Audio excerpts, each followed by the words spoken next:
Hey, this is Mark A. Altman, and if you're a fan of this podcast, you already know the 50-year mission is definitive oral history of Star Trek, and Secrets of the Force will tell you everything you want to know about the history of Star Wars. But what you probably don't know is Ed Gross and I have a new book coming out this July. They Shouldn't Have Killed His Dog, the complete, uncensored, ass-kicking oral history of John Wick, Gun Fu, and the new age of action. Coming from St. Martin's in hardcover, digital, and audio. You can order it today.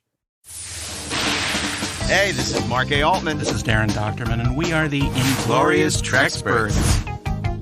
I thought it was a classic femme fatale. Just so much fun. Like that Shakespearean lace in your acting. I said, Gene, what do you want from this character? I want you to just take the character and make it your own. I had a good time on the film. On day one, the movie was already $15 million over budget. We started this movie without an ending. That's like painting yourself into a corner. I don't think we've ever had a Star Trek captain on our show. Being, as you said, number one on the call sheet, it is a producer's position if you're going to take it seriously. I was so glad they didn't cast me as Lorca. You famously wrote that script in 12 days. On one level, I wrote the script, and on another level, the story was written by everybody and his brother. New episodes every Saturday, wherever you listen to podcasts, or download the Electric Now app. Keep on trekking. Ingloriously, of course. Inglorious Trexperts, the only podcast for fans with a life, is available every Friday wherever you listen to podcasts and on the free Electric Now app. Download it today.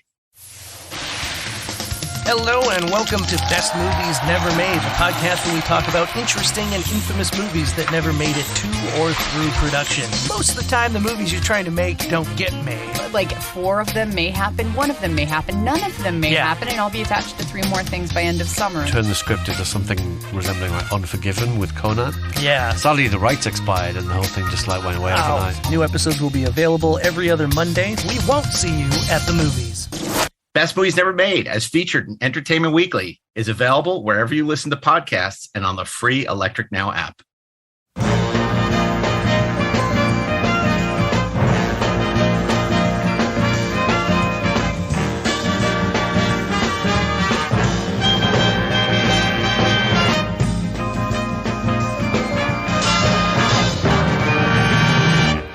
Hey, this is Mark A. Altman, and this is the 430 Movie. And you're listening to Surprise Week. Now, you might be wondering what Surprise Week is. It's going to be a surprise for all our 430 movie hosts. So before I explain what it is, let me introduce you. It's no surprise that Mr. Monday is here, Steve Melching. Surprise, surprise, surprise. On Tuesday, DAREN R. DOCHTERMAN. Chilled monkey brains. On Wednesday, as always, we know him as Ashley Edward Miller, and so does the rest of America. Supplies! And here for our bargain kitty matinee on Sunday, it's little Isaac Altman. Hello, Isaac. I don't have a good surprise pun. You don't have a good surprise pun? Okay. I'm here. That's your surprise. Well, we brought that's our surprise. That's right. That is surprising. We're glad to have you for this very special week of the 430 movie. We're in the 5th season of 430 movies. So like Wednesday, which on the old Mickey Mouse Club was Anything Can Happen Day. Anything can happen on the 430 movie, and will. And on Wednesdays, sometimes in the 430 movie, there was the ABC After School Special. So that's right, which is kind of this episode because we are about to deliver. You know, we always take great pride in the fact that when we do the show, we're not looking at IMDb, where we don't have reference books in front of us. No, we're not. Most of us don't come very prepared, as you might know. Steve is always prepared. So we wanted to put that to the test. So what we are going to do is Surprise Week. What is surprise? Not a movie about surprises. That wouldn't be very interesting. Erica Leniak coming out of the cake and Under Siege. Not very exciting. Well, we already did Spoiler Week. We did Spoiler Week. That's right. She's a man, baby. And he's the devil's. He sold his soul to the devil. We did all that stuff. So we're on Earth all along. Well, we were watching The Offer this week, and I got to tell you, thank God, Isaac had just seen Planet of the Apes, at the American Cinematheque a week before. Because what do they show on the offer?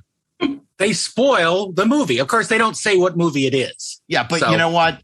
You wouldn't know, because as soon as he started to see Planet of the Apes and saw Taylor in that loincloth, he's like, that's that movie from the offer where he finds the Statue of Liberty and it's there on Earth the whole time. Well, I knew it was on Earth because brain power, but because of brain power. So you knew so you were spoiled. You didn't. It wasn't this great ending.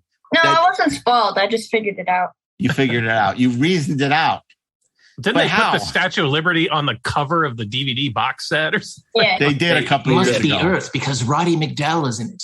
Roddy McDowall is human. Humans come from Earth. Therefore, it could not possibly be any other world but this. That would have been my thought process. Yeah, I would have never thought it was Earth because there was still water in Lake Powell. So, after all this was the year 3000 or something. So anyway, so what we're doing for Surprise Week is this. Each of our 430 movie hosts will get their own surprise week. Now, as always, we'll start with Monday. Week? Are we just... Well, it'll be week. I use, it's not actually a week. So basically, Steve will then have the option to program Monday for that quote unquote week, or he can pass and see what the next category is. If he passes, the category goes to Darren. Darren can then pass and it goes to Ashley, or he can accept the challenge. Now that, and this will travel all the way down till Thursday. And then, I have the courage. And then on Friday, we'll mutually agree on a topic, whatever's left. So we have about 20 different weeks. 16. And Isaac will pick a week at random for the first surprise. I keep thinking of in Total Recall where she goes, surprise, and her head's a bomb. Get ready for a surprise. So you get ready for a surprise. But these are not weeks we have had on the show before. These are all new weeks. 100, so all new weeks. So in fact, it's possible that if a week is particularly interesting, maybe we'll bring it back. We could return to this place again. New week. If this week is indeed Life from Life listeners. And I do want to say, if you're listening to this on Friday, the day this episode drops, I hope you'll join Darren and I at the American Cinematheque on Saturday, the 7th, at 3:00. We'll be screening Star Trek II, The Wrath of Khan with Walter Koenig and unit publicist Eddie Egan. And it's going to be a lot of fun.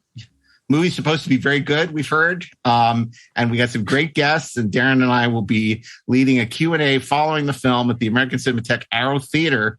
So we hope you'll join us as part of their tribute to 1982, the great summer of 1982. They'll be showing Conan that night. Later in the week, they'll be showing Fast Times at Ridgemont High. They're showing Poltergeist, Blade Runner, a whole bunch of great movies. They're not showing Megaforce. I was very disappointed. I wonder if they'll be showing me mowing the lawn in horribly hot weather. In 1982? That's what 82 was for me. That's what you remember. I remember, Star Wars coming out on home video. Well, we didn't have a video recorder, so it wasn't for me. You missed out. I was just mowing lawns. 82 was, I think, also might have been the year, maybe I'm wrong, that Star Trek the Motion Picture debuted on the ABC Sunday Night Movie. I could be wrong about that. I think you might be right, but I think it was later in the year. I might be crazy. So crazy year for me. I was 11, man. I was getting up into some stuff. So getting up into some stuff. Not. Oh yeah, man. I was jacking cars. No, you weren't. I wasn't. No, you weren't jacking cars. Come on. Fine. How do you know we're not doing cars possessed by the devil week? Oh my God, dude. I'm so ready for that. I'm ready for that. I can tell you that is not one of the categories, but it's something we should think of for the future. Yeah. This machine called me an asshole. Think about the future. By the way, I have to ask you, since this movie looms so large among our movie going as one of the greatest movies of all time, The Godfather. How many of you were watching The Offer on Paramount Plus? Steve got his. Got my Godfather 4:30 movie T-shirt Nice. on. Oh, yeah. So what are you thinking, Darren? I mean, we talked about this a little on Trexperts, but not everybody listens to that. Yeah. If they didn't hear, my crazy quote is that it kind of seems like one of the plays from Rushmore. It's well intended, but it's kind of goofy. Yeah, Steve, were you watching it yet?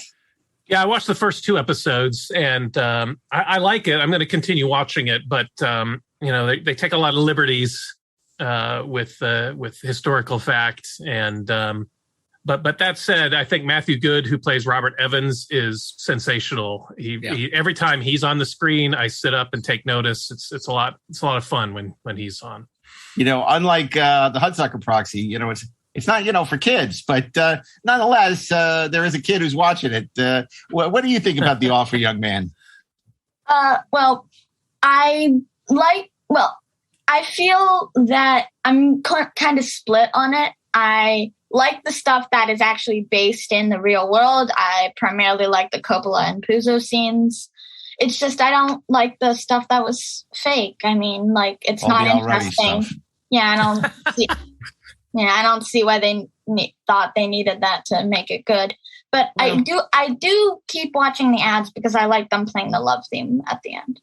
How about that George Lucas cameo? Right, the little the guy who was playing George Lucas in the background at the Zoetrope, sitting next to apparently Marsha Lucas. George Lucas cameo. Shouldn't they have just taken a CGI George Lucas and have him wander through the screen, right in front of the frame, and just kind of occupy the whole damn thing for no good reason? And mean like Boba Fett? Yeah. What's so bizarre is Matthew Good is really good as Evans, and then Pacino is quite good. Yeah, I thought I liked him. Yeah, the Pacino is good. I'm excited to see who they get to play Brando in it. I know, right? It's true. This week, I guess we'll find out who plays Brando. But the question really is but Robert Redford was awful, and Sinatra. Oh God, Sinatra was terrible. You're right. Good point. Really not. Well, not very when it's revealed who's playing Brando, then I'll be able to tell all of my stories about what I did on the movie. Oh, great! It's you, isn't it, Darren? You're playing Brando. It was you all along. I'm not saying anything, but you'll see. Well, Johnny, I did the actor Al Martino's daughter, who played Johnny Fontaine. She does a great call on Twitter called Vintage Los Angeles. She is apoplectic about this and how loose they're playing with everything, particularly since they came to her father and not Vic Damone. Right. And so she's really feel it's disrespectful. Oh. And you can't disrespect the family. No. Yeah. She does some great stuff on that. If you're not following Vintage LA, it's really good. So, okay. So we're doing Secret Week. And I want to get through this quick because I want to go watch Better Call Saul. So it's really good. I watch it before we record. So it's really good. Yeah, okay. I didn't have that option. So Isaac, if you will, we're going to go to Monday and Steve Melching. What category will either Steve be programming or passing on to Darren? You're picking these at random. Oh boy, this is scary. Right. 3, 2, 1. He has a randomizer. He literally, that's how serious. He entered it into the randomizer. Your randomizer, please. Because to us, it's like a hat with stuff because he has it on the computer and he hits a button and it randomizes it. So this could revolutionize the Captain's Courageous round of Starship Smackdown. Oh my God. We don't do it. All right. Well, you got pretty much an easy one. Zombie Week. No, that's not what it's called. It's called They're Coming for You, Barbara Week. Okay. Zombies. They are coming for you, Barbara Week. Zombie movie. Yeah, so you got to lead with the hyperbole, and then you explain what it is. Because originally I was going to say, for instance, we're doing Hepburn Week, and then you guys would say, "But we just did it last week," and I said, "No, that was Audrey Hepburn Week. This week is Catherine Hepburn Week." Dad, why are you spoiling the surprise? Okay, I'm not going to. Okay. So Steve, your option is you can do They're Coming for You, Barbara Week, or you can pass. Well, since I enjoy a zombie movie, but it's not my favorite genre, so I'm going to pass. Okay, I'm going to pass on zombie. It's a pass. So Darren, you'll still have the option of passing that, by the way. Right. So, but let's see. Let's go to Steve's next category. Oh.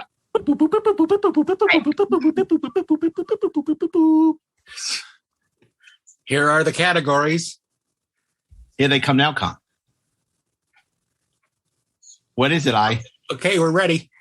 Bon appetit! Movies about food or chefs. Bon appetit. Movies about food or chefs. Bon appetit week. That sounds delightful and tasty. Ratatouille. Don't help him. Don't help him. Movies about food. Isn't that also like Zombie Week, though? Yeah, I guess you could say like it Zombie is. Week. Zombies find people very tasty. So Steve has to take this one, right? Because Sure. you can't pass it to me. Steve has to take this one. I have to. Oh, yeah. You have to take this one. So That now, only makes sense, or else we'll just Bon things will appetit. be Bon appetit. dumped onto Thursday. Films about chefs or food. Oh man! Wow. Okay.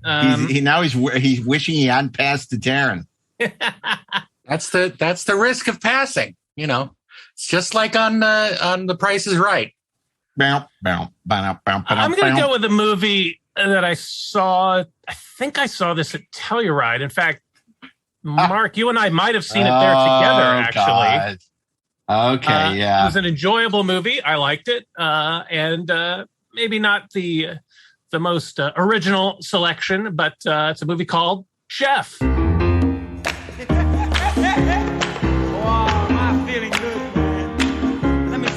What is this madness, huh? There's carne asada. Check it out. Wow. Chef Big Dog up all night cooking. Shut up and taste this, a mousse douche. Come here. Look at that. You like it? Yeah. We're going to cook like this. We're being reviewed by the most important critic in the city. Now suddenly you're going to be an artist. Well, be an artist on your own time. It's my restaurant. The kitchen is my domain. That was our deal. The deal is now changed. Either you stay or you go. So you're threatening to fire me now? No, I'm telling you what I'm prepared to do if you don't cook my menu. It's up. The review's out. His dramatic weight gain can only be explained by the fact that he must be eating all the food sent back to the kitchen. You didn't like what they wrote about you? I didn't like it either. Who cares? I do, because I could have done better. I should have cooked food that I was going to cook. There are chefs that cook food that they believe in, and people will try because they're open to a new experience, and they'll end up liking it. Hey, what are you doing? Don't do it. What are you writing? Chef, that's not a good idea. Just listen. I won't send it until we all say it's okay. Why don't you come by again tonight? I got a whole new menu just for you, asshole. Oh, no. That's not good. Give me the phone. Give me the phone. Don't do it. That's out there now, This happens. Why would you do You that? can't take that back.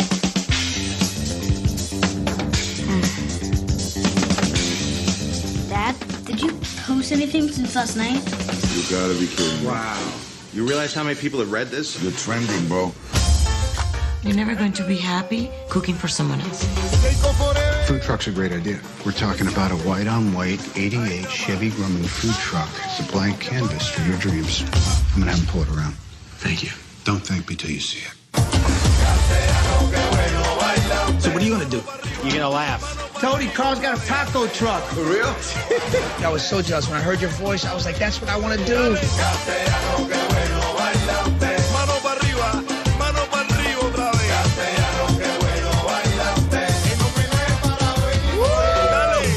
I get to touch people's lives with what I do, and I love it.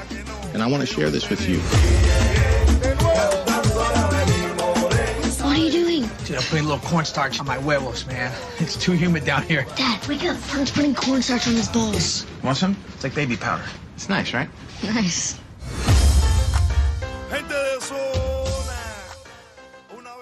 And it stars John Favreau, who also directed it. Johnny Favs. John Leguizamo, Robert Downey Jr., Scarlett Johansson, Sofia Vergara. Sofia Vergara. But it's the story of Sofia Viagra.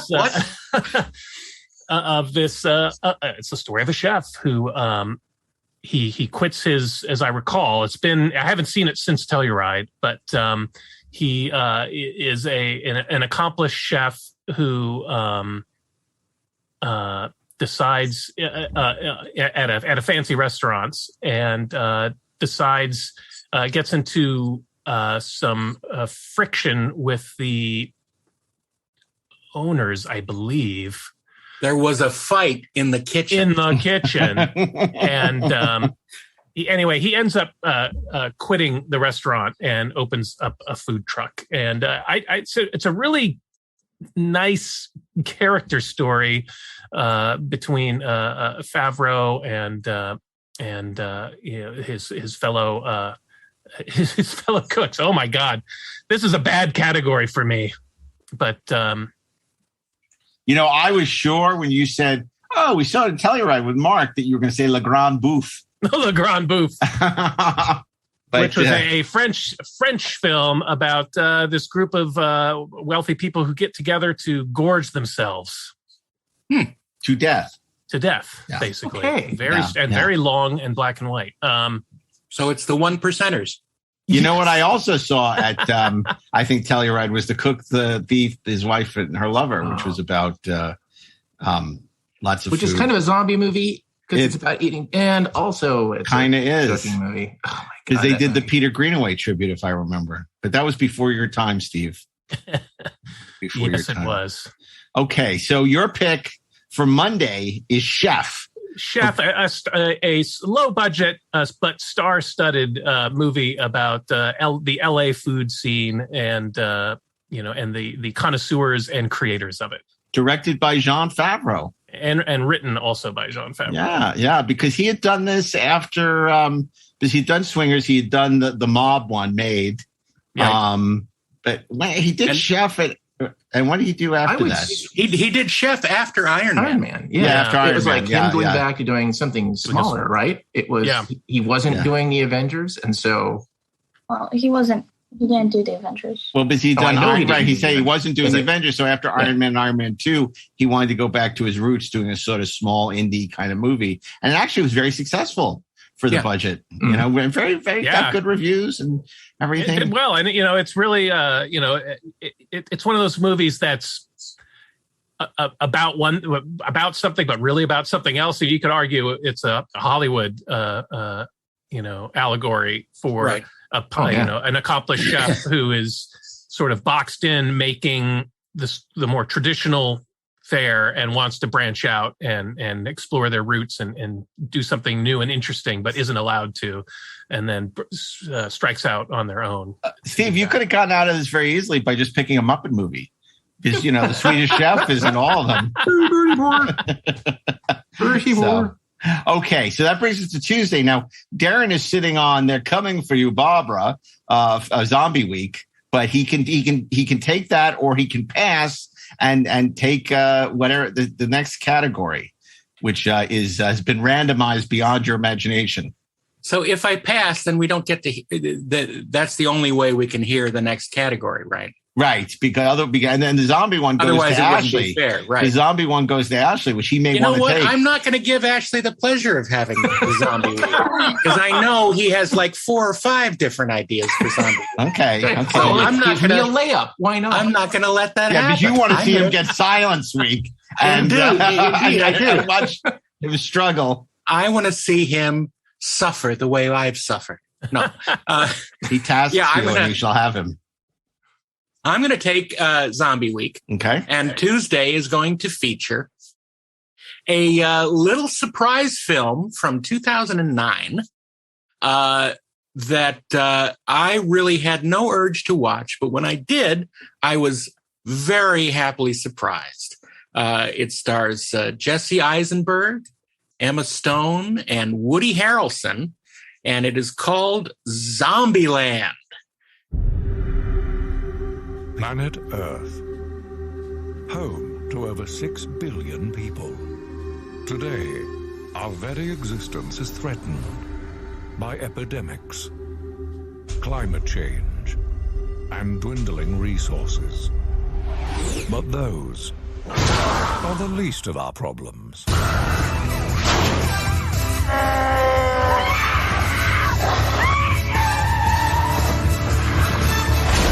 Welcome to Zombieland.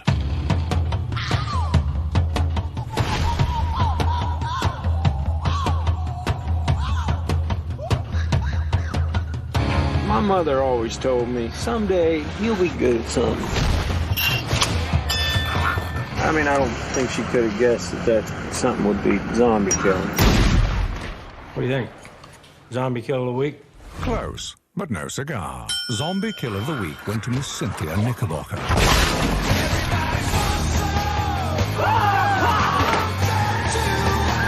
Gotta enjoy the little things.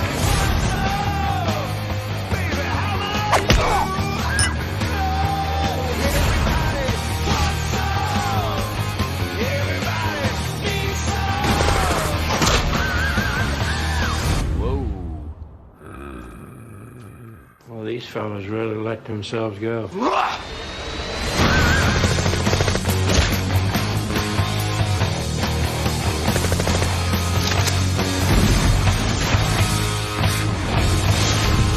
Zombieland. You guys want some Purell? Yes. Yeah.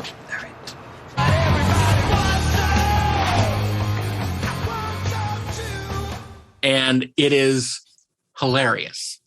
It is. It takes the trope of zombies walking the earth, and it turns it into a rip-roaring road adventure where zombies are basically just nuisances that you just shoot and make them explode.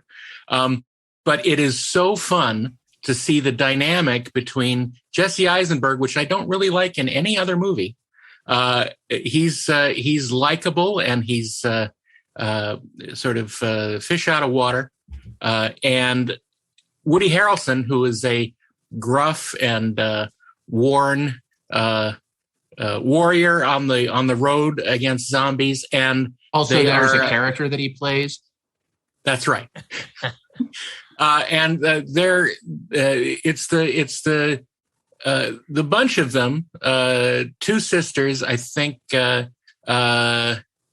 Abigail Breslin is the other sister, not the other sister as in the movie, but in the story.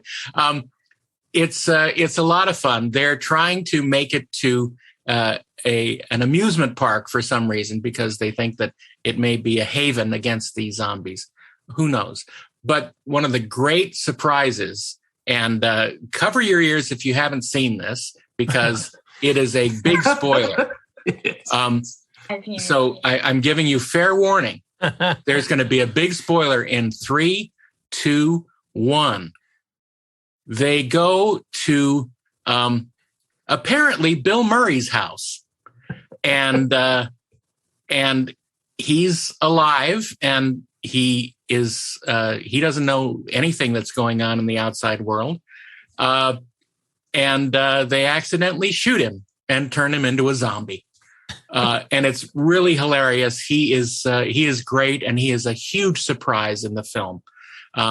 But it's a lot of fun, and there's some interesting sort of action set pieces in there that take place in the amusement park. But it's I found it a lot more fun than The Walking Dead, actually. And The Walking Dead isn't known as the Laugh Riot. No, but The Walking Dead is very funny unintentionally.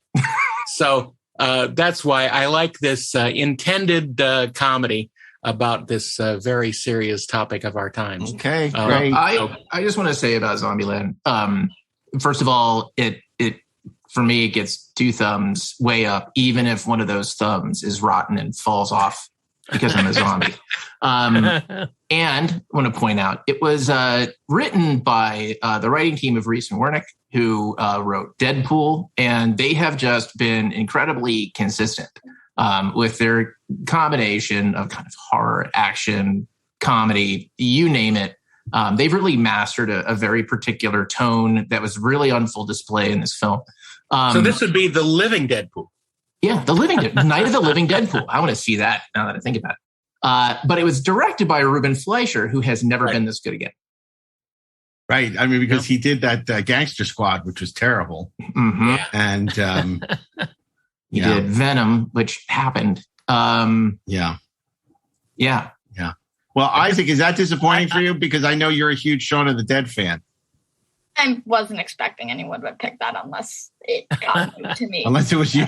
I just realized I'm in 2 zombie movies. That's right. I'm in Zombie High as a background extra. That Zombie was, Low. Filmed on the USC campus when actually both Darren and I were students there, as I recall. That's right. And it stars Sherilyn Fenn and Virginia Madsen. Damn right it does. And Paul Feig. Paul Feig, right. Yeah. And then, of course, no one can forget my star turn as Lab Coat Zombie in House of the Dead 2. No one can forget. Lab Coat Zombie was our nickname for Steve in the DOTA writers. I don't know, guys. I'm really struggling with this story point. Let's ask Lab Coat Zombie tonight on an all-new episode of Lab Coat Zombie. All I remember about making House of the Dead 2 was one day we were deep into overtime, and the line producer ordered pizzas for second meal, and they were all pepperoni. And I think it's the most angry I ever got on the set, because I'm like, how do you order only pepperoni? There's tons of people. Well, how could you not get cheese pizza? Who doesn't order cheese pizza? Why would you get just pepperoni? I mean, it was like 4 a.m. We're starving, and I'm sure everyone ate the pepperoni but me. But I'm like, wouldn't you come to me and ask what I wanted? Damn you, sir. You can always take the pepperoni off, Mark. No, but it still has the residual pepperoni. You can taste it. You got the pepperoni juice. Got pepperoni juice all over. What are you, am I right? I mean, you can't just take pepperonis off a pizza and turn it magically into a cheese pizza. And you also can't put turkey on pizza because that. Yeah, okay. I know. I tried to get him to eat turkey once by putting the turkey on the boboli and hiding it under the cheese and the sauce, but he knew immediately and refused to eat it. It's like trying to give a pill to a dog and a ball of peanut butter. That was exactly right. He was on to me like that, and he's never let me forget it. I think he was 5-6 years old. I still get crap for that. Okay. So that was Tuesday. That was Tuesday. Lab Coat Zombie. Yeah. I got squibbed up for that. That was exciting. I got shot in the movie, and they put squibs on me, and it was fun. Today, if you can't get upset about that pizza situation, I'd have to go, excuse me, but I'm very disappointed that you did not get cheese pizza. That this is all pepperoni. I don't want to upset you. Anyway, instead of repeatedly smashing his face into a pepperoni pizza, it was like 4 a.m. and I was starving. Anyway, double overtime. Okay, so that was they're coming for you, Barbara Week, which brings us to Wednesday and Ashley Edward Miller. So Ashley, we are going to go to the randomizer, and you will have a chance at this category, or you can pass for mystery category. So Isaac, if you will, please. No whammies. So wing batter. What do we got? It's the one Dad would have wanted. Woody Allen week. No, I'm in a quandary. Right. Because if I pass, I am. You're handing Mark. I'm handing Mark. I'll pass. But I can't do that. But this is also Wednesday. You don't know enough about Woody Allen films to take this category. Au contraire, my man. Because if I have a superpower, it is I'm Silent E, baby. I can turn a can into a cane. I can turn a man into a mane. Your friend Sam would stay just the same because I am Silent E. Just pass, man. Don't Silent because Woody.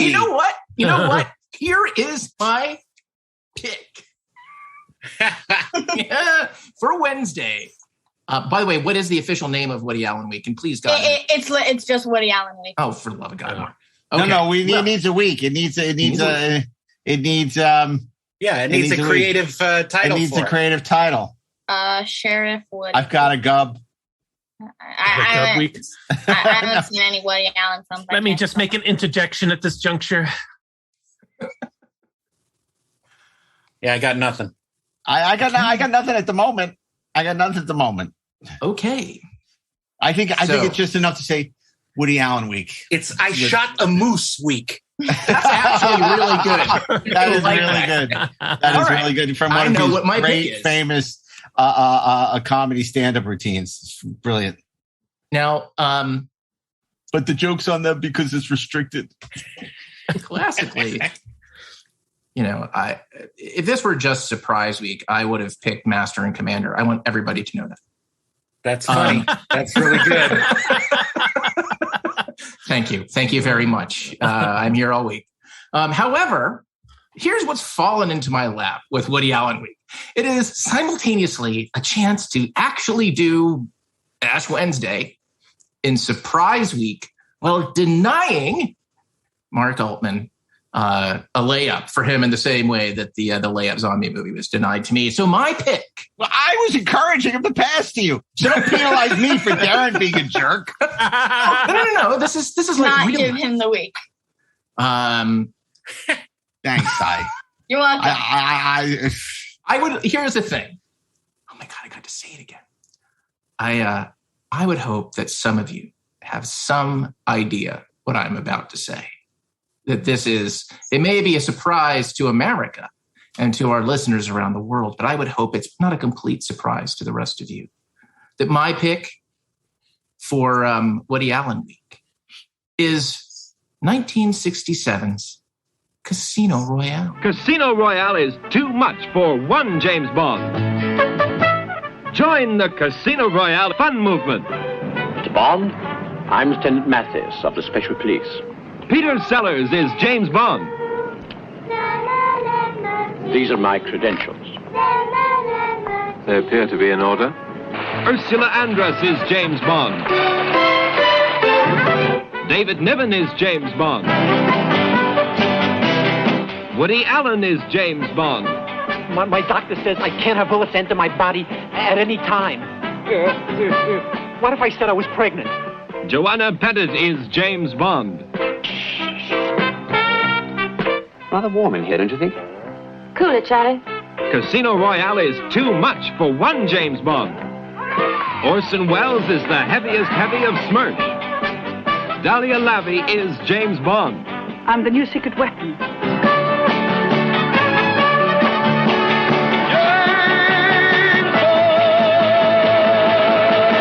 They've got us on the run with guns and knives. We're fighting for our lives. I knew you were going to do that. I knew it. You know what? It's be very Starring hard. David Niven as the spy, the master spy, the gentleman spy, James Bond, and Woody Allen as Jimmy Bond. Jimmy Bond. It's Jimmy Bond, and it's as you might imagine, it's a very serious, gritty, in your face, violent take on 007, the likes of which we've never seen, except for the fact that it's not that at all.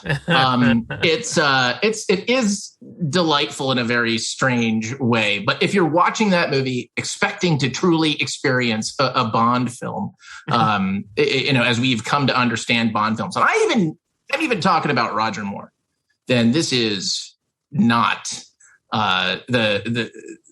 the movie that you think it's going to be. It's a send-up. It is Austin Powers before Austin Powers was cool.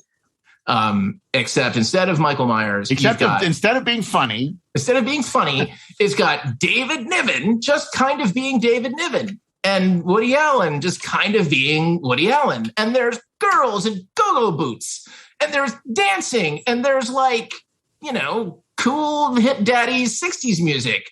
And there is something that resembles a plot. But I have to say... And of course, there's Orson Welles as Le Chiffre. Oh, but is Orson Welles going to be in The Offer as Brando? Because I think that would be amazing. Maybe you should have waited for down the Wells week. Right. Yeah. But so look, Wells week. Here's other than tone, execution, acting, writing, success, the biggest difference between Casino Royale 1967 and Casino Royale with Daniel Craig and Casino Royale, the book, is that, in the two of Daniel those three are movie, because Casino Royale is a story about Bond becoming Bond. And in the 1967 Casino Royale, it is about Bond being pulled out of retirement to go after his old enemy, which is Smersh. Not Spectre, but it's about an old Bond, right? It's about a gritty old Bond. He's like the Dark Knight. No, he's not anything like that at all. It's just madness. It's silliness. And yet, when I first saw that movie when I was a kid, I could not take my eyes off it. Now, maybe it was the Go-Go Boots. I don't know. Could have been. And I didn't quite understand how to square it, with Sean Connery and Roger Moore. But that's okay. No one can. It's incomprehensible. It's fine. But the important thing about this film is the week was handed to me on a Wednesday. It's Woody Allen week, and Woody Allen is in it. I win. And it's, for lack of a better term, a James Bond film. So 2 strikes against Mr. Altman. Yeah. Damn it. This might have been the first James Bond movie I ever saw. I know I saw it on an afternoon movie, and I will always remember it for the legitimately great Burt Bacharach, Tijuana Brass theme song. Absolutely. If you know it, if you hear it, you'll know it. It's a terrific main title song. Well, I can now announce my departure from this podcast. Unfortunately, I have someone to replace me. When you have to change the card that says Altman. So good luck, Isaac. I wish you well, because I'm done with this stupid show. All right, 2XL. What's going to be? 2XL is here. That was a stupid answer. Why would you say such a dumb thing? You are an idiot. Okay, so listen, when I interviewed Woody Allen for my book, Nobody Does It Better About Casino Royale, I was amazed that he would be willing to talk about it because it's so awful. Now, that said, he's the only good thing about it. Well, that's not true, because Ursula Andress is in it. And also from By Any Other Name. What's her name? It's also in it as Molly Penny. But and John Huston is M. He's a good M. Right. But Barbara Boucher. Barbara Boucher, thank you very much. It's an awful movie. Basically, Charlie Feldman, the producer, had made a fortune off of What's New Pussycat. He had the rights for Bond for a long time. He couldn't get Broccoli and Saltzman to play ball with him. Couldn't use any of the elements. Went to Sean Connery, said no. He went to John Barry, he said no. So he said, okay, I'm going to do it as a comedy. So he did it just like What's New Pussycat. And what's interesting is there are 5 directors, 6 if you count the second unit stunt director who directed the thing at the end. It has literally more stars than are in heaven. William Holden shows up at the end. I mean, just a whole bunch of people make cameos in it. Obviously, Peter Sellers walks off the movie at one point, and it just disappears, never comes back. It makes absolutely no sense, but why should it? Well, I just want to point something out, that there is a connection, other than the fact that, we didn't point out that basically everybody is playing James Bond. There is a connection between this film and Star Trek Deep Space Nine, and that Avery Brooks reprised the role played by Dr. Noah. Yeah, right, Dr. Noah. So you can say Avery Brooks and Woody Allen in the same breath. Not only that, the one thing is, Woody Allen as Jimmy Bond is probably one of the few good things about this movie. He has a monologue at the end that is hysterical. He's very funny.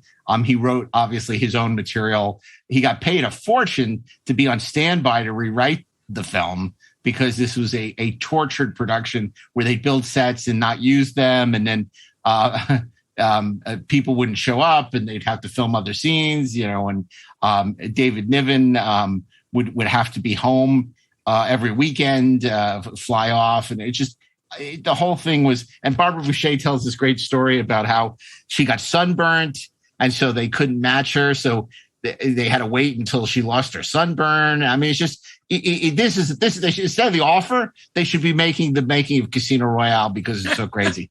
Now, to be picked for Woody Allen Week, of course not. The man has made more masterpieces, film classics than virtually any filmmaker in the history of the medium. So you pick Casino Royale, one of the worst movies made in the history of the medium. But you know what? I guess that's just the way it is on the show. But it's Wednesday, and it's a surprise week. Yeah, it's a surprise.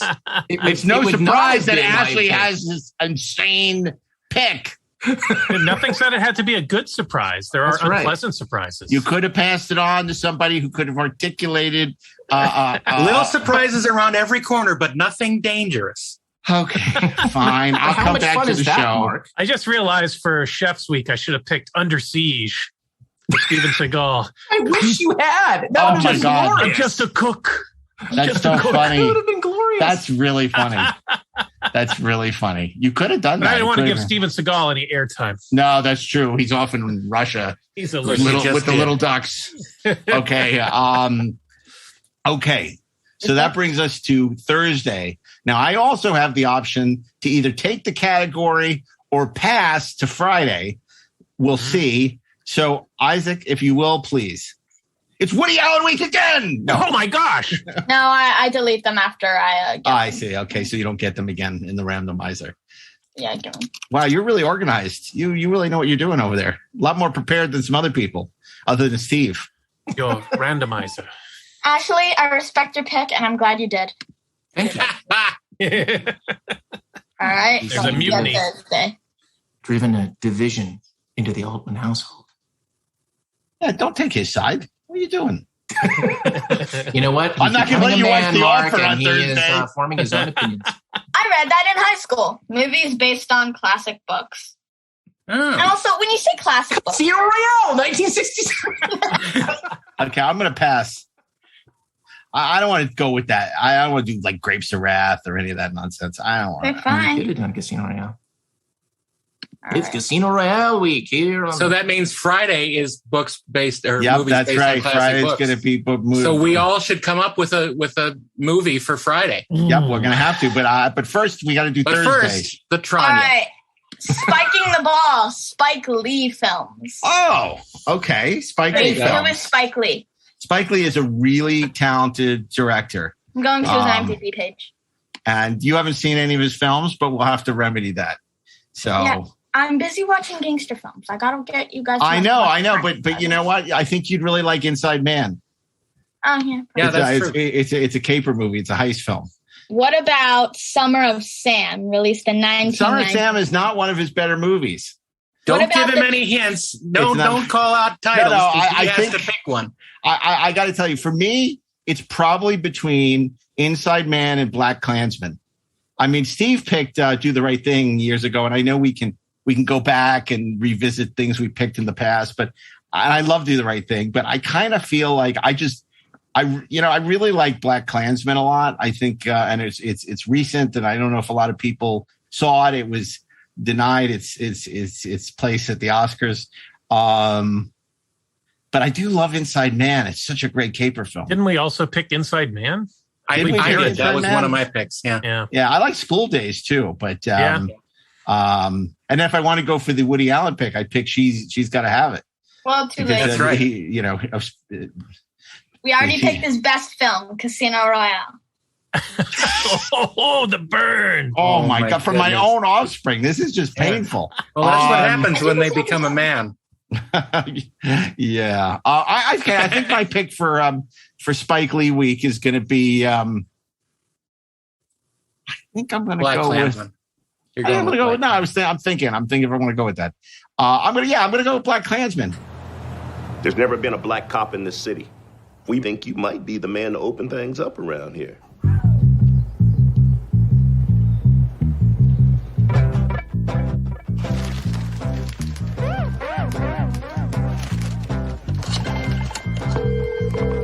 Hello, this is Ron Stallworth calling.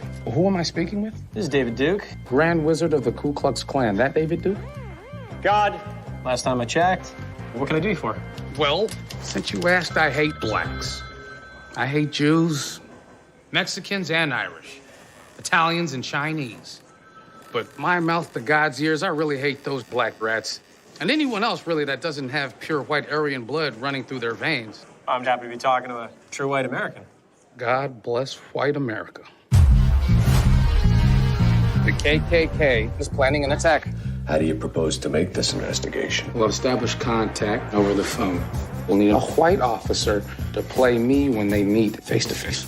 You for the white race, Ron? Oh, hell yeah. So there becomes a combined Ron Stallworth. Can you do that? With the right white man, we can do anything. When's the last time they let a rookie lead an investigation? Oh, that's right. Never. Okay, become his friend. Let's get invited back. So what kind of stuff you guys do? Cross burnings, marches. This is fixing to be a big year for us. You ask too many questions. You undercover or something? We must unite and organize to fight racism. Are you down for the liberation of black people? Power to the people. All power to all the people. All power to all the people. That's right, sister.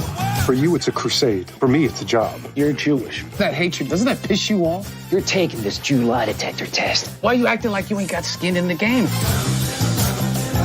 I'm telling you, the wars are coming. White power, black power. Knights of the Ku Klux Klan. That's us, Stallworth brothers. We're on a roll, baby. America first. America first. America first. If I would have known this was a Klan meeting, I wouldn't have taken this mother. Terrific performances across the board. Denzel Washington's son, just in a revelatory performance, is just sensational. I think this was his first big film role. And then, of course, Kylo Ren is very good in it. What's his name again? Adam Driver. Adam Driver. Yes, thank you. Baby Driver.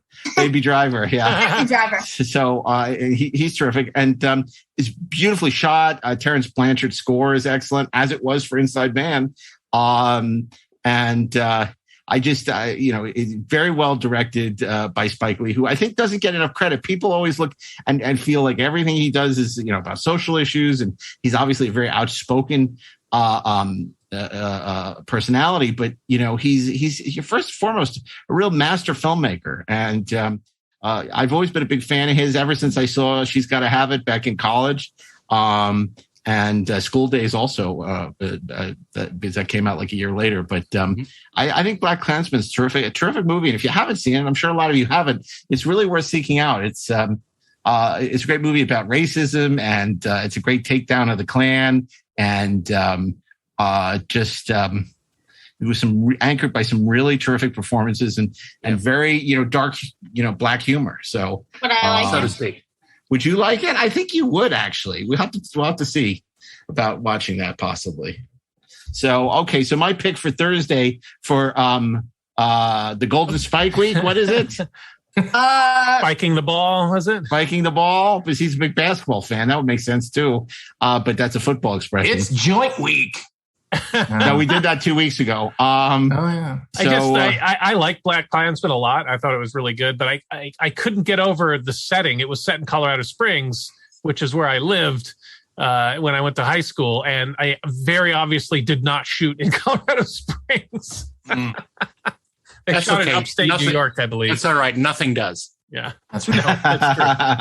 Although there was a time it made all the news. There was a plan to shoot Battlefield Earth in Colorado Springs, a previous iteration of it.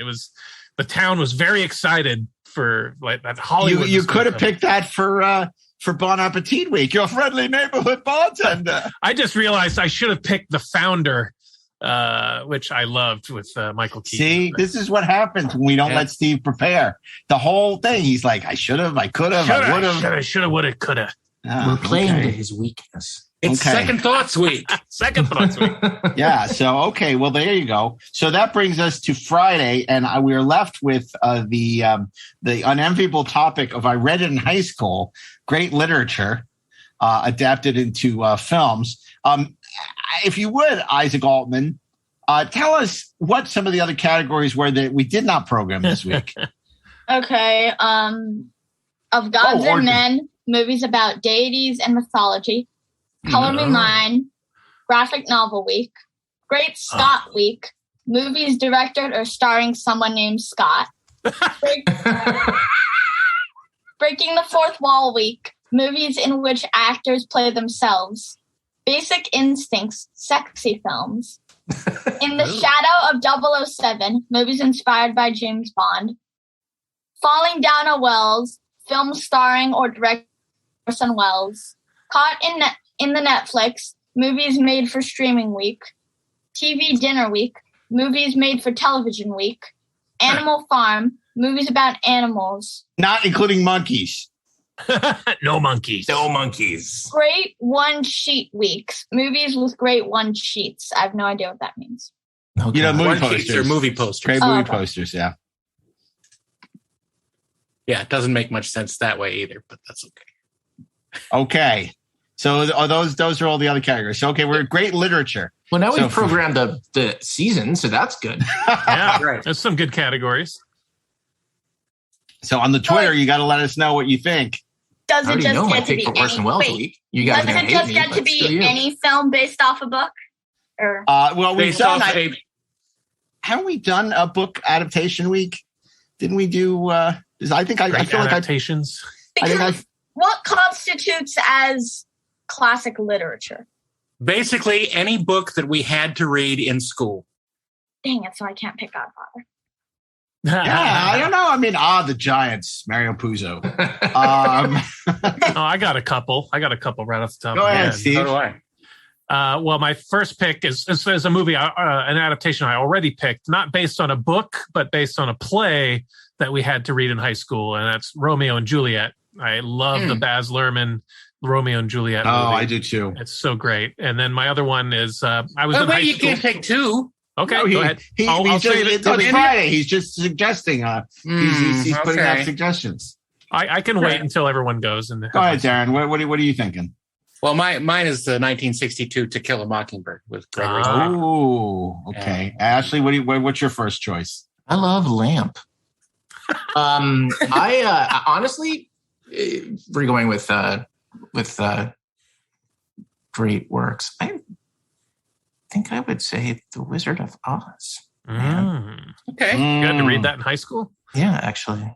Interesting. Yeah. I wish I went to your high school. I'm not a huge. Awesome, dude. I'm not a huge fan of a lot of the adaptations of like classic books. Like as much as I love John Ford, I don't like Grapes of Wrath that much. I don't like The Good Earth that much. Yeah. You know, all these like classic books that, you know, we had to read. I'm not a big fan of like the Dickens stuff.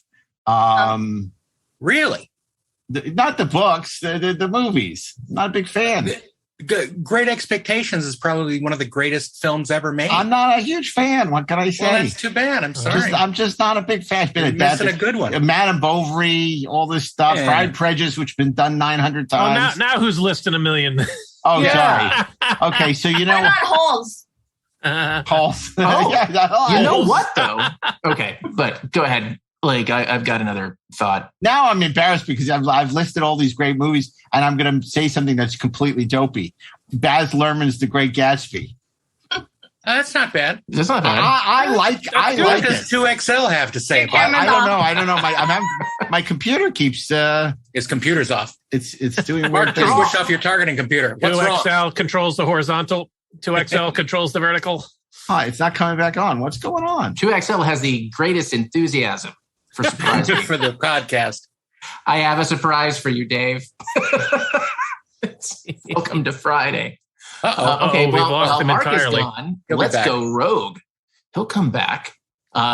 Steve, what was your other couple? So my other pick was actually, I don't know, probably my favorite book that I was assigned to read in high school, because I think most of us were in high school that in 1984, and we had to read George Orwell's 1984, which I loved that book. And of course, I went and saw the movie starring John Hurt and Richard Burton, and I liked it. I didn't love it, but I liked it. It's not very good. I like it a lot, actually. I'm with Steve and Susanna Hamilton as I think it's terrific. I just got the Blu-ray last year, and I've been waiting to pop it in. But I think the cinematography was by the great Roger Deakins. It was a great looking movie. And now Mark's gone again. Well, I'll tell you what. If this were an actual week, my Wednesday pick would be is Amy Heckerling's Clueless, which is an adaptation of Emma. Yeah. Oh, that's true. Yeah. Good point. Fascinating choices. I would also go for another. I think it's a play, but 12 Angry Men. Because we were required to read that in high school, and it was great. But I love the film with Henry Fonda. What about Henry Ford? Wait. Henry Ford. Yes, Isaac. Once Upon a Time in America was based off the Hoods. We weren't required to read that in school. Yeah, we didn't read that. Nice try. Just because you saw it, you're trying to squeeze into your knowledge. Yeah, it's like, I watched a 4 hour and 10-minute movie. I'm going to show off the fact that I'm watching 4 hour and 10-minute movies. 11 minutes. Okay, you're right. Yeah, but I read Lord of the Rings in school, but it wasn't not. And I wrote a book report on it. It wasn't required though. Yeah, it was required for the bullies to stalk you. Though. Yeah, 100%. Henry V. Right. Henry V. Henry V. Yeah. It was really, a lot of people considered that movie like a comeback after the franchise had taken a little downturn. And Henry IV wasn't very good. No. And people are really divided over Henry III. The only thing I think we know for sure is that Henry II is everybody's favorite. That's right. Right. Henry Strikes Back. Yeah. Henry's pretty great, though, especially the director's edition. Right. The portrait of the serial killer. Yeah. Okay. Well, these are all interesting. What else? Obviously, we Richard III, which I did during Shakespeare Week, which I really liked the Ian McKellen version. That was terrific. Some of us read comic books in high school, so you could say, no. Not required reading. Not required reading at the Academy. Great literature. See, we haven't prepared, so we have to think. Well, something like Frankenstein. I think that's sometimes assigned Mary Shelley's. Are we talking about the James Whale Frankenstein? Because that would be my pick. Yeah, absolutely. Not Kenneth Branagh's. With Kenneth Branagh. No offense to Ashley. Frankenstein 4 has worked with Frank 4. Oh, Bram Stoker's Dracula. I just remember, definitely Great Gatsby was one that we were required to read in, I think maybe it was even 8th grade. But I hated reading Great Gatsby. Oh, I like Great Gatsby. It's short. Yeah, but it's no, it's a good book. It's short, but it's slow. I hated it. Really? Well, Of Mice and Men, also short. Absolutely. But terrific story. Yeah, absolutely. That's and then also Flowers for Algernon. That's true. Yeah. The movie was Charlie. Yeah, right. Based on Flowers for Algernon. Is that Merchant and Ivory? No, it's no. But Merchant Ivory, there's a bunch. Remains of the Day, which you've talked about in the past. Howard's End. My favorite, Room with the View. Mm-hmm. Yes. Yeah, that's Jen's favorite too. Room with a View to a Kill. Yeah, but I thought Julian Sands was looking a little old in that one.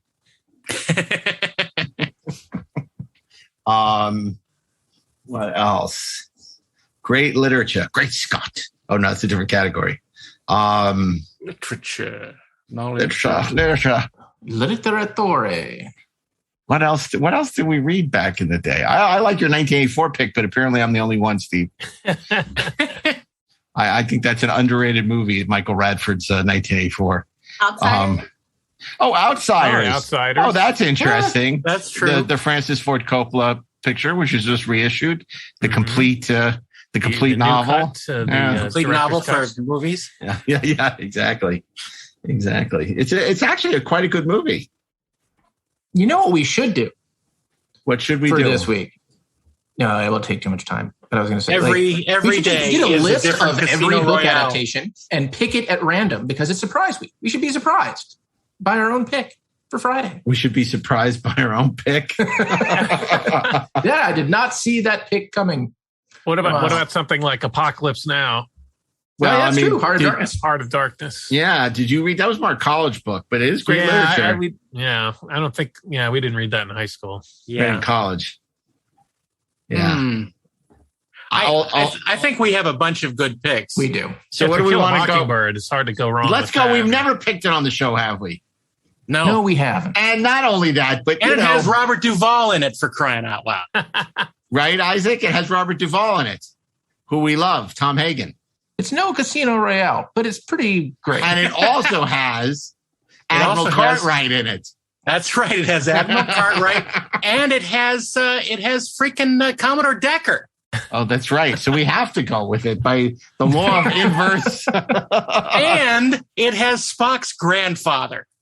You're damn right it does. So, of course. I mean, it's pure neutronium. We have to go with it. Huge Star Trek connection. Yeah, well, in that case, that's how we start to. Well, that's not. If we're going to go by that criteria, I was going to say, if we're going to go by that criteria, this week is not remotely surprising. If it's based on connections to Star Trek. Isaac, what do you pick? Spiders. I haven't read many books in school that we've done. So. Okay. Well, you will. I know you're like Holes, but you don't like the adaptation of Holes. You like the book better. Yeah, but I like the book better for the majority of the film. Did they ever holes in it? Did they ever make an adaptation of The Summer with My German Soldier? No, and don't bring that up. Oh, okay. I won't bring that up. Yeah, and there's also The Diary of Anne Frank, but we talked about that on the Hepburn week, and we said.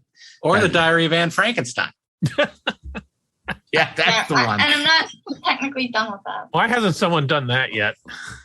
Why not? Okay, so we're thinking To Kill a Mockingbird. To Kill a Mockingbird. Ladies and gentlemen, Gregory Peck. The world never seems as fresh and wonderful, as comforting and terrifying, as good and evil, as it does when seen through the eyes of a child. For a writer to capture that feeling is remarkable.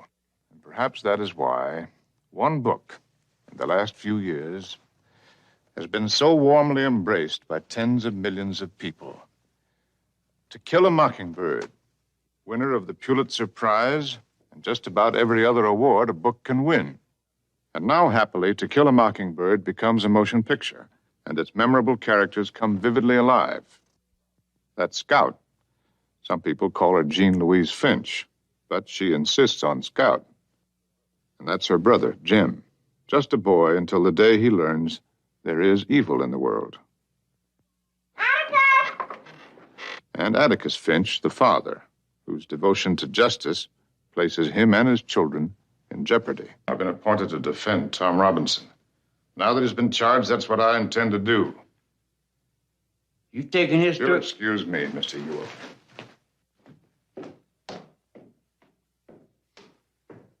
What kind of man are you?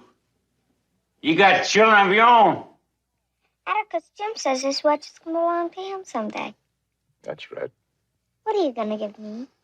There's a pearl necklace. There's a ring that belonged to your mother. You want to tell us what really happened? I got something to say. And if you ain't gonna do nothing about it, then you're just a bunch of lousy, yellow, stinking cowards. I think that's a good one. A classic, Yeah, it is. a beloved movie based on a book And it that has a everyone's ham read. costume in it. Ham Tyler? No, there's a ham costume. Ham. She's dressed as a ham. Oh, yes. Okay. Kill There a you go. Mockingbird in It's the definitely wild. not a gentleman's agreement. They would dress as a ham. That's right. Okay. So this is surprise week. And boy, that we're chock full of surprises. Hey, you wanted to pick a movie for Sunday. What is it? Okay, let me go to the wheel. The Sunday Kids Matinee pick. No, that's not it. Oh, you're doing a surprise pick. Yeah, of course I am. Oh, okay. What category is it? In the shadow of 007, movies inspired by James Bond. Oh, you got an easy one. Yeah, I know I got an easy one. Now, I could pick True Lies, except you guys did that for Schwarzenegger Week, so I'm not going to. Oh, you listen to the podcast. That's nice. Oh, that's weird. Also, you told me. Oh, okay. But this is the one that I was going to go for if I picked Breaking the Fourth Wall Week. Austin Powers, International Man of Mystery. In 1967, an international secret agent was cryogenically frozen in case the world ever required his services again. Now, evil is threatening the Earth, and the time has come to bring him back into the 90s.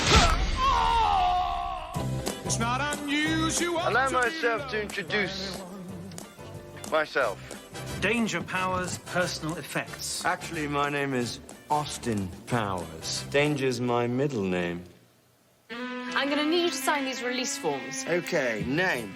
Sex? Yes, please. In his time, he was the coolest secret agent alive. Unfortunately, it's freedom, baby, yeah! This is not his time. He's a swinger in a square world. A lot's changed since 1967. Bring on the sexy stews, man! Yeah! We're called flight attendants now. And he's a stranger in a strange land. This is my mother, Mrs. Exposition. Lovely. Austin! What have you done? That's not your mother, it's a man, baby! Why won't this wig come off? Well, now you shake it to the left, you shake it to the right. You're doing a hippie shake. Ow! That really hurt. Who throws a shoe? Honestly. Mike Myers. Yeah, baby, yeah! Elizabeth Hurley. Don't forget these. Oh, thanks. Austin Powers.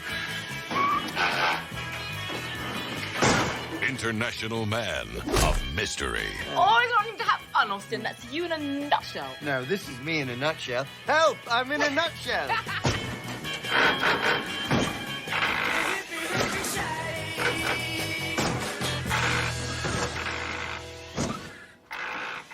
Fine choice. Excellent choice. Good. That's And a great kids matinee. ties the whole room together. I love it. Wow. And it was very influenced by Casino Royale. So a perfect pick. The perfect way to rub it in. Okay. So on this crazy, unexpected surprise week, Monday, it's Steve Melching. Well, Monday was Chef. What was the name of it? Chef. Order up. Boyardee. Oh, it was Bon Appetit week. Bon Appetit. And of course, I had many other picks later that occurred to me, but the one I went with was Jon Favreau's Chef.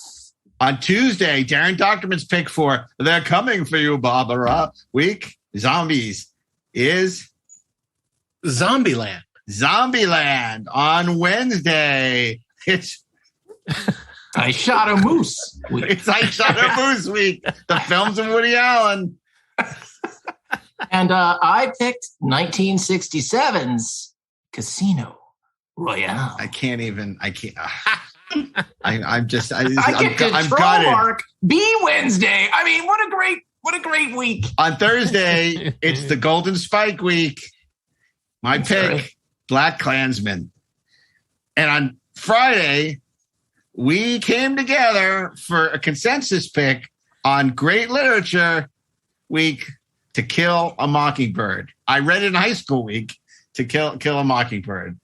And then finally, the Sunday matinee bonus feature, Austin Powers, International Man of Mystery. And he's groovy, baby. Groovy, baby.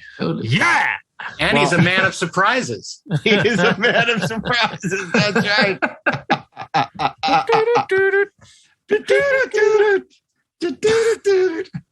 Okay, well, this was an interesting week and full of surprises. So I want to thank you. And then next week, we will return with an all-new theme week. And here's the rub. You get to pick from the rejected categories What will it be? Isaac, remind us. This is the last surprise. What the categories that we did not do are, so we can pick next week's show. Okay. This is an exciting peek under the hood of the 4:30 movie. How is it going to happen? What's it going to be? How is the sausage made? Tell us. This is one that I'm actually really glad you're doing because I've been suggesting this one for a while. Breaking the fourth wall week. Right. And that's particularly apropos given the new movie with Nicolas Cage. Interesting. Breaking the fourth wall week. That's one. I can't do all. Oh, wait. You can do Austin Powers sequels. I forgot. Okay. What else? So good. So just keep going. We need all of them. Yeah. We need all of them. Then we're going to pick.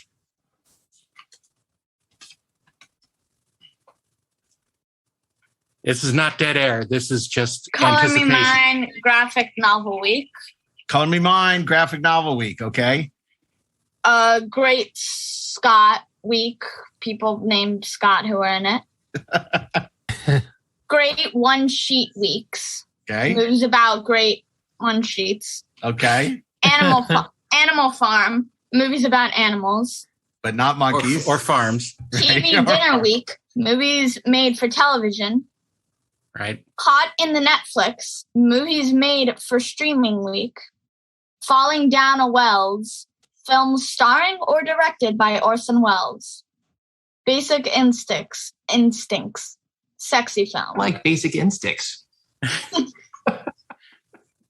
That's not bad. I read that in...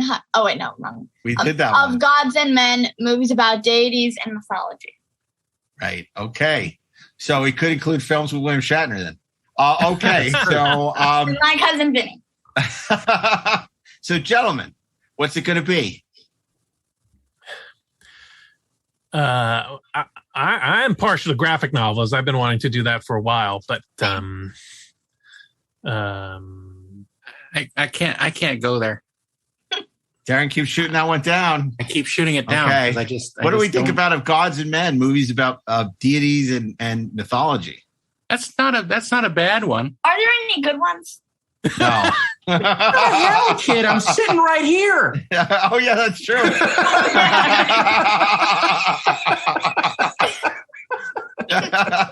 No. Good thing you scored all those points by backing me up on Casino Royale. Ash, not comic book gods. Okay. What about metal gods? Well, you know what? All of a sudden, I'm very excited about this week. So let's now that I've redefined the box, I'm into it. Look, Steve's hair, he looks like Thor. He does. Look at that. He got the long hair now and everything. Hair. Look at him. He can't. He can hear us now, so you have to stop. Labyrinth Zombie has. Steve, was there another category that got you excited? Another category?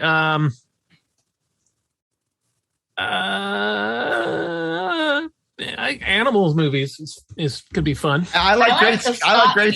I like Great Scott Week too, actually. Sure. Movies starring a Scott or by a Scott. I think that's hilarious. Yeah. Okay, let's do this Great Scott Week. That feels like a dessert week. I'm all about it. It'll be the perfect dessert after surprise week. Not Great Scotch Week. No. Ooh, let's do that. Pirates of the Caribbean. Pirates of the Caribbean. What? Rum. There's rum. You have so many things to teach this child. No. This is But maybe he's I'm from glad beyond. that he doesn't know the difference between Scotch and rum. That's good. His age. They're both drinking things. They're both drinking things, exactly. But let's stick with milkshakes for the time being. Okay. Drink milkshakes. I know, but I'm trying to. This is how you're trying to be funny. This is how you moderate the show, dude. Sometimes you gotta twist the truth for, Sometimes you got to throw out the dad jokes for the comical. Sometimes ending. you have to throw out the dad, like I actually did today. Okay, well, listen. This was a wonderful surprise and a delight and a joy. And I want to thank Mark Rivera, who's been doing such a great job keeping us on the air, making us sound good, even as we continue to record remotely. Of course, Peter Holmstrom, one of our producers and archivists, who helps dig up some of these great clips that we played during the show. And, of course, Natalie Miscali and the great Bill Ritter, without whom none of this would be possible. And, Bill, we hope you're feeling better. We understand you came down with a slight case of the COVID. we know how brutal that can be. And we're just glad that you're doing well and you're on the mend. And hopefully you listened to the show and didn't make you much too sick, because I know it made me kind of sick. And then, of course, you can follow the 430 Movie on Facebook, on Instagram, and also on Twitter at 430 Movie Pod. And we hope you'll follow us and let us know what you think. We've had this whole season has just been on fire. People are loving the new season. We're glad. We're going to do it for a little while more before we take a break before our sixth season. And hopefully we'll get to do one of these 430 Movie live sometime soon. We'll have more information on that. So until next week, hopefully we'll see some of you at the Cinematheque tomorrow. Otherwise, we'll see you next Friday. And you know what the week is. What is it, Isaac Altman? Great Scott Week. Great Scott. Yes, indeed. So until then, on behalf of Steve Melching, Darren Dochterman, Ashley Miller, and our young podcaster in training, Mr. Isaac Altman, Eyewitness News starts now.